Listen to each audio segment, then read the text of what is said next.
Perencanaan bangunan bagi dan bangunan sadap. Apa yang dimaksud dengan bangunan bagi? Bangunan bagi terletak di saluran primer pada suatu titik cabang dan berfungsi untuk membagi air dari saluran primer ke saluran sekunder atau membagi aliran antara dua saluran atau lebih. Bangunan bagi terdiri dari pintu-pintu air yang dengan teliti mengukur dan mengatur air yang mengalir ke berbagai saluran. Pada cabang saluran dipasang pintu pengatur untuk saluran terbesar dan dipasang alat pengukur dan pengatur di bangunan-bangunan sadap yang lebih kecil. Untuk membatasi sudut aliran dalam percabangan bangunan bagi, dibuat sudut aliran antara 0 derajat sampai 90 derajat. Berikut adalah contoh bangunan bagi pada saluran induk atau saluran primer di daerah irigasi Waruturi. Lalu apa bedanya bangunan bagi dan bangunan sadap? Bangunan sadap sekunder akan memberi air ke saluran sekunder, oleh sebab itu melayani lebih dari satu petak tersier. Kapasitas bangunan-bangunan sadap ini secara umum lebih besar daripada 250 liter per detik.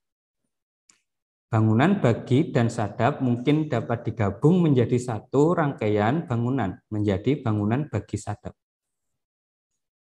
Sementara bangunan sadap tersier mengalirkan air dari saluran primer atau sekunder ke saluran tersier penerima.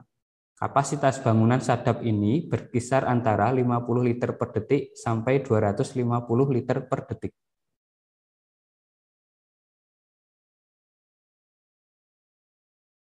Berikut adalah contoh bangunan sadap.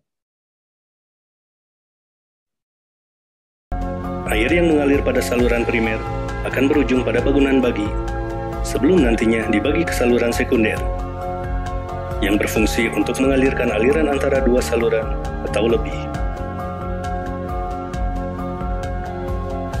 Terakhir, air akan melalui bangunan sadap, yang berfungsi memberikan air dari saluran sekunder atau primer ke petak-petak tersier. Dengan demikian, aliran air tersebut dapat didistribusikan pada lahan-lahan pertanian. Terdapat pula beberapa komponen bangunan penunjang aliran irigasi lainnya sebagai berikut. Bangunan ukur adalah bangunan yang dibuat untuk mengukur debit air pada saluran irigasi persatuan waktu.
Untuk bangunan sadap tersier yang mengambil air dari saluran primer yang besar, di mana pembuatan bangunan pengatur akan sangat mahal dan muka air yang diperlukan di petak tersier rendah dibanding elevasi air selama debit rendah di saluran, akan menguntungkan untuk memakai bangunan sadap pipa sederhana dengan pintu sorong sebagai bangunan penutup sesuai gambar berikut.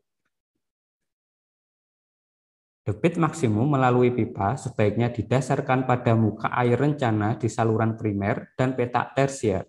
Hal ini berarti bahwa walaupun mungkin debit terbatas sekali, petak tersier tetap bisa diairi bila tersedia air di saluran primer pada elevasi yang cukup tinggi untuk mengairi petak tersebut. Sementara box tersier adalah box-box bagi di saluran tersier yang membagi aliran untuk dua saluran atau lebih, yaitu saluran tersier, subtersier, dan atau saluran kuarter. Pada box tersier dan kuarter, pemberian air dilakukan dengan sistem proporsional, di mana dimensi lubang boxnya disesuaikan dengan luas petak tersier yang diairi.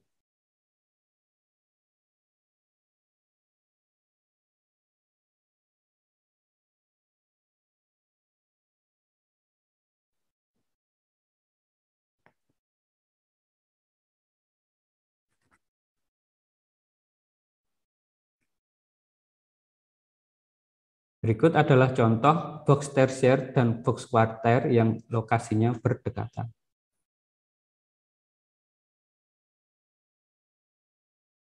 Sementara bangunan pengatur adalah mengatur muka air saluran di tempat-tempat di mana terletak bangunan bagi dan sadap.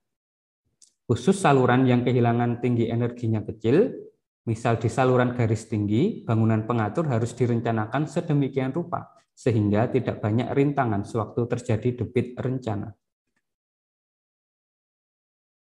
Pintu pengatur harus dapat diangkat sepenuhnya dari dalam air selama terjadi debit rencana. Guna untuk mengurangi kehilangan tinggi energi dan mencegah penggerusan, kecepatan di bangunan pengatur disarankan sampai kurang lebih dari 1,5 meter per detik.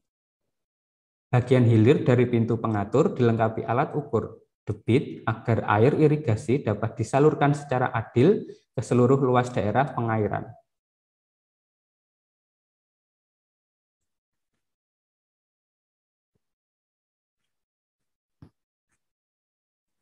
Tata letak dari bangunan bagi sadap bisa dibuat dua alternatif, yaitu bentuk menyamping dan bentuk numbak.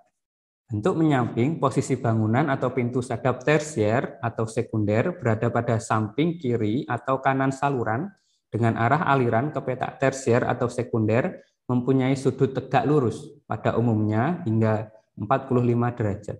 Bentuk ini mempunyai kelemahan, kecepatan datang ke arah lurus menjadi lebih besar daripada yang ke arah menyamping. Sehingga jika diterapkan sistem proporsional, maka akan kurang akurat. Sedangkan kelebihannya, perletakan bangunan ini tidak memerlukan tempat yang luas karena dapat langsung diletakkan pada saluran tersier atau saluran sekunder yang bersangkutan. Sementara bentuk numbak meletakkan bangunan bagi sekunder, sadap tersier, dan bangunan pengatur pada posisi sejajar, sehingga arah alirannya searah. Bentuk seperti ini mempunyai kelebihan kecepatan datang aliran untuk setiap bangunan adalah sama, sehingga bentuk ini sangat cocok diterapkan untuk sistem proporsional. Tetapi bentuk ini mempunyai kelemahan, yaitu memerlukan area yang luas. Semakin banyak bangunan sadapnya, maka semakin luas area yang diperlukan.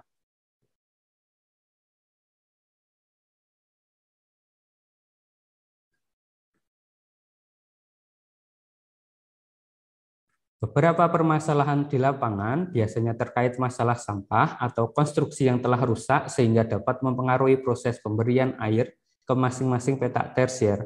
Oleh karena itu, dibutuhkan peran serta masyarakat dan petugas pengairan dalam proses operasi dan maintenance pada bangunan-bangunan irigasi agar fungsi dari bangunan tersebut dapat dijaga. Perencanaan hidrolis bangunan bagi atau sadap meliputi perencanaan dimensi pintu air. Rumus perencanaan bukaan pintu adalah Q sama dengan mu AB kali akar 2GZ, di mana mu adalah koefisien kontraksi. Dalam kriteria perencanaan 04 tentang bangunan, koefisien kontraksi disimplifikasi nilainya mendekati 0,8. A adalah tinggi bukaan pintu dalam meter, B adalah lebar pintu dalam meter, Z adalah beda tinggi muka air upstream dan downstream di pintu. Sementara tinggi daun pintu atau HP dapat direncanakan HP minimal adalah A atau bukaan pintu plus 0,1 meter. Atau HP dapat disesuaikan dengan ukuran pintu air dari fabrikasi.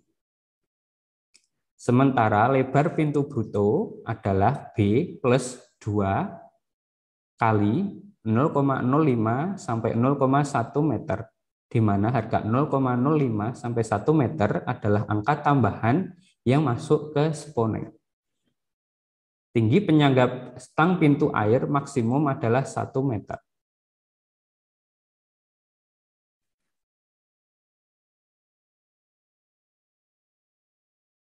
Sementara lebar pintu sorong untuk pembilas bawah atau underslice adalah biasanya 0,5, 0,75, 1 meter, 1,25 meter, dan 1,5 meter. Kedua ukuran yang terakhir memerlukan 2 stang pengangkat.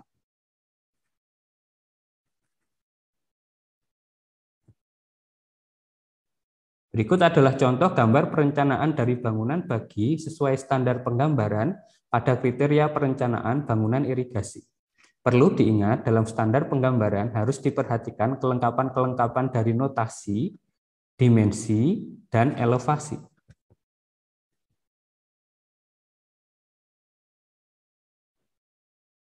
Dan berikut adalah contoh peralihan dari bangunan sadap ke saluran.